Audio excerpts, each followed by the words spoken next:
समस्तंकु शुभ सकाल। जय जगन्नाथ। आम ओडिया न्यूज चैनल को आपण को स्वागत। 280 रन रे जितिला भारत चेन्नई टेस्ट रे बांग्लादेश उपरे चमत्कार विजय हासिल करिछि टीम इंडिया। चतुर्थ दिन रे टीम इंडिया मैच शेष कर देछि। भारत एवं बांग्लादेश मध्य चलीथिबा 2 मैच विशिष्ट टेस्ट सीरीज रो प्रथम टेस्ट मैच चेन्नई रो चेपाक स्टेडियम रे खेला जाइथिला। रेलवाई रे पुणी निजुक्ति सुजोग पूरण हेब 5000 रु अधिक पदवी। एही निजुक्ति माध्यम रे आरआरसी डब्ल्यूआर रे अप्रेंटिस पदवी पूरण हेब। ए नै ऑनलाइन माध्यम रे आवेदन करबाकू पड़िबो। एही निजुक्ति माध्यम रे उभय पुरुष और महिला आवेदन करि पारिबे। ए नै 5000 रु अधिक पदवी पूरण हेब। दशम पास पिला मध्य एहार सुजोग नेबे। ऑफिशियल वेबसाइट rrcwr.com को जाई आवेदन करि पारिबे। भारत रचिला इतिहास। प्रथम थर पाई हासिल कला स्वर्ण पदक।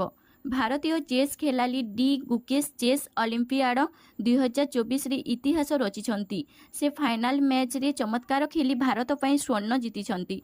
डी गुकेश एबे 45तम ओलंपियाड रे समग्र विश्व रे भारत पाई गौरव आनिछंती। 45तम चेस ओलंपियाड रो 10म राउंड रे भारतीय खेलाली माने अमेरिका को परास्त करी स्वर्ण पदक जीतिछंती। राशन कार्ड रे मिलिबो 9 सामग्री। 80 कोटी हिताधिकारी पाइबे लाभ। राशन कार्ड थिले सरकार 9टी जरूरी तथा आवश्यक जिनिस जोगाई देबो। आउ ताहा हेउची गहम, डाली, चना, चीनी, लुण, सोरिष तेल, अटा, सोयाबीन एवं मसला। लोकंको स्वास्थ्य सुधारिबा पाई एही जिनिस सबु दिया जिवो। बड़ कथा हेउची देशर 90 कोटी लोक यार फायदा पाइबे। लोकंको खाद्य रे पुष्टिकर स्तर वृद्धि करबाकू सरकार एही निष्पत्ति नेछंती। मंगलवार रहिबो भुवनेश्वर बंद। जानंतु काहींकी। आसंता 24 तारिख रे 6 घंटिया भुवनेश्वर बंद। सखाल 6 रु दिन 1टा पर्यंत बंद पालन करिबो बीजेडी। भरतपुर थाना रे महिला को निर्यातना घटना को नहीं भुवनेश्वर बंद पालन करिबो बीजेडी। एही घटना बर्बरचित अमानवीय घटना। महिला और आर्मी ऑफिसर को निर्यातना घटना ओडिशार छवि को मलिन करिछि। सेथिपाई एही बंद डाकरा करा जाइछि बोली कहिसंती बीजेडी समन्वय कमिटी अध्यक्ष देवी मिश्र। प्रथम युव दिनिकिया। ऑस्ट्रेलिया को 7 विकेट रे हराइला भारत।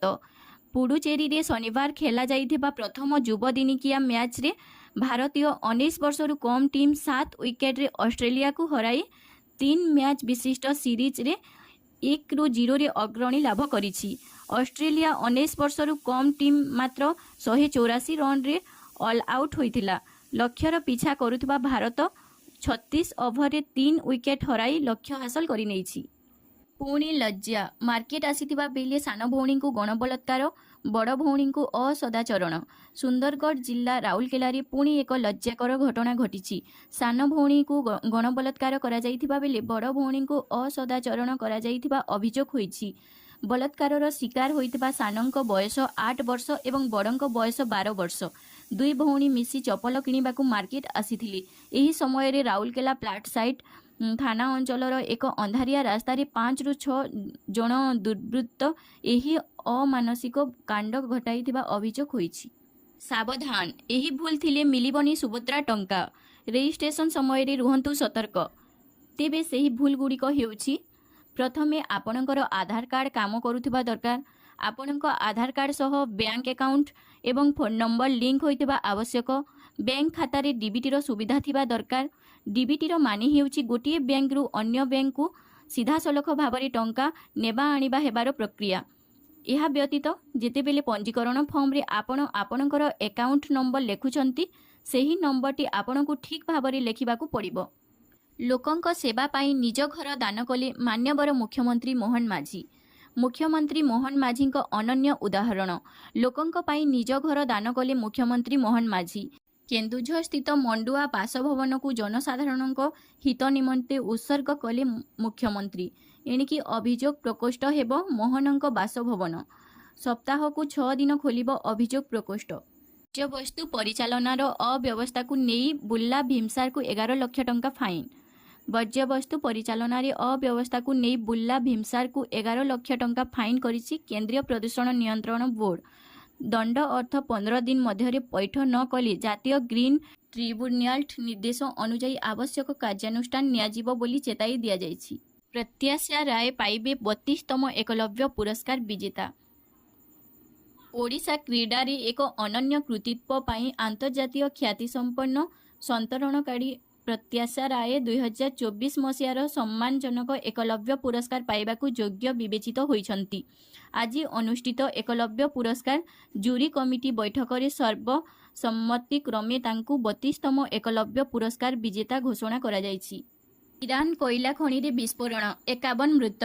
ଲେବାନନ ପରେ ଇରାନର ଏକ କୋଇଲା ଖଣିରେ ବିସ୍ଫୋରଣ। ଏହି ଦୁର୍ଘଟଣାରେ ଏପର୍ଯ୍ୟନ୍ତ 51 ଜଣଙ୍କର ମୃତ୍ୟୁ ହୋଇଛି। କୁହାଯାଇଛି ଯେ ପୂର୍ବ ଇରାନରେ ଅବସ୍ଥିତ ଏହି କୋଇଲା ଖଣିରେ ମିଥେନ୍ ଗ୍ୟାସ୍ ଲିକ୍ ହେତୁ ଏହି ବିସ୍ଫୋରଣ ଘଟିଛି। ସୂଚନା ଅନୁସାରେ ମଦନଜୋ କମ୍ପାନୀ ଦ୍ୱାରା ପରିଚାଳିତ ଖଣିର 2ଟି ବ୍ଲକ ବି ଏବଂ ସିରେ ବିସ୍ଫୋରଣ ଘଟିଛି। ମିଥେନ୍ ଗ୍ୟାସ୍ କାରଣରୁ ଏହି ବିସ୍ଫୋରଣ ହୋଇଥିବା କୁହାଯାଇଛି। ଜାତିସଂଘରେ ଭାରତର ୟୁଥ୍ ଚାମ୍ପିୟନ ସଞ୍ଜନା। ଯୁବପିଢ଼ିକୁ ନେଇ ନ୍ୟୁୟର୍କରେ ଦେଲେ ବାର୍ତ୍ତା। ଏ ଅବସରରେ ସଞ୍ଜନା ମଞ୍ଚରେ ଯୁବପିଢ଼ି ସମାଜରେ ପରିବର୍ତ୍ତନ ଆଣିବାର ଶକ୍ତି ହେବାର ଗୁରୁତ୍ୱ ଉପରେ ଆଲୋକପାତ କରିଥିଲେ।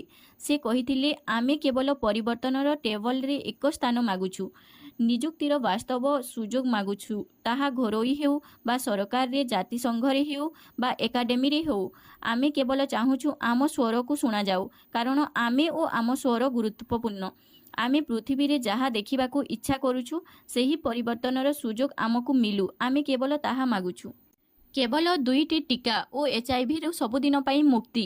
ବୈଜ୍ଞାନିକମାନେ ଖୋଜିଦେଲେ ଟିକାକରଣର ନୂଆ ପଦ୍ଧତି। ଜାଣନ୍ତୁ କ'ଣ?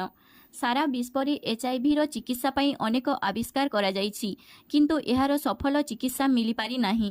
ଏହି ରୋଗୀରେ ପୀଡ଼ିତଙ୍କ ମୃତ୍ୟୁ ନିଶ୍ଚିତ ବୋଲି ବିବେଚନା କରାଯାଏ।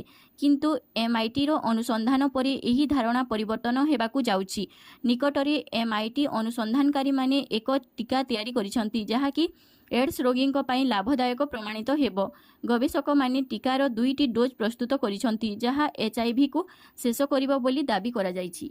ଅଙ୍ଗନୱାଡ଼ି ଦିଦିଙ୍କୁ କନଫରେନ୍ସ ରଖି ଗର୍ଭବତୀଙ୍କ ଆକାଉଣ୍ଟ ଖାଲି କରିଦେଲେ। ସାଇବର ଠକଙ୍କ ନୂଆ ଚାଲ। ମମତା ଯୋଜନାରେ ଟଙ୍କା ମିଳିବ ବୋଲି କହି ଫୋନ୍ କରୁଛନ୍ତି, ଆଉ ତାପରେ ଅଙ୍ଗନୱାଡ଼ି ଦିଦିଙ୍କୁ କନଫରେନ୍ସ ରଖି ଗର୍ଭବତୀଙ୍କ ଆକାଉଣ୍ଟ ଖାଲି କରିଦେଉଛନ୍ତି। ସୁନ୍ଦରଗଡ଼ ଜିଲ୍ଲାରୁ ଆସିଛି ଏମିତି ଅଭିଯୋଗ। ମମତା ଯୋଜନାକୁ ଅସ୍ତ୍ର କରି ସାଇବର ଠକ ଗାଁର ଗରିବ ଖଟିଖିଆ ମହିଳାଙ୍କ ଆକାଉଣ୍ଟ ଖାଲି କରିଦେଉଛନ୍ତି।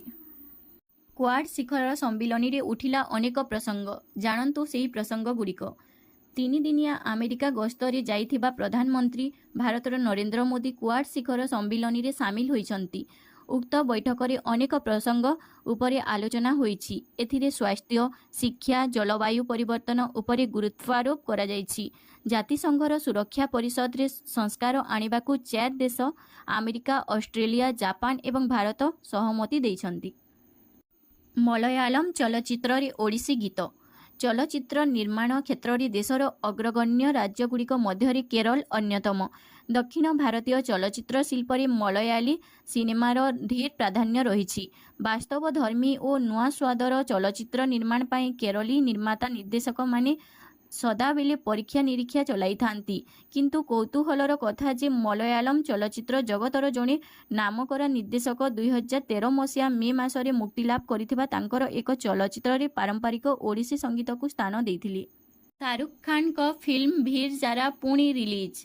100 କୋଟି ଆୟ କରି ରଚିଲା ଇତିହାସ। ବଲିଉଡ୍ ତାରକା ଶାହରୁଖ ଖାନ ଏବଂ ପ୍ରୀତି ଜିଣ୍ଟାଙ୍କ ଅଭିନୀତ 20 ବର୍ଷ ପୁରୁଣା ଫିଲ୍ମ ଭିର୍ ଜାରା ପୁନଃ ରିଲିଜ୍ ପରେ ମଧ୍ୟ ବକ୍ସ ଅଫିସରେ ଇତିହାସ ସୃଷ୍ଟି କରିଛି। ଭିର୍ ଜାରା 2004 ମସିହାରେ ମୁକ୍ତିଲାଭ କରିଥିଲା। ଏହି ଫିଲ୍ମ ଭାରତ ଏବଂ ପାକିସ୍ତାନ ମଧ୍ୟରେ ଏକ ଲଭ୍ ଷ୍ଟୋରି, ଯାହା ଆଜି ବି ଦର୍ଶକ ଖୁବ୍ ପସନ୍ଦ କରିଛନ୍ତି।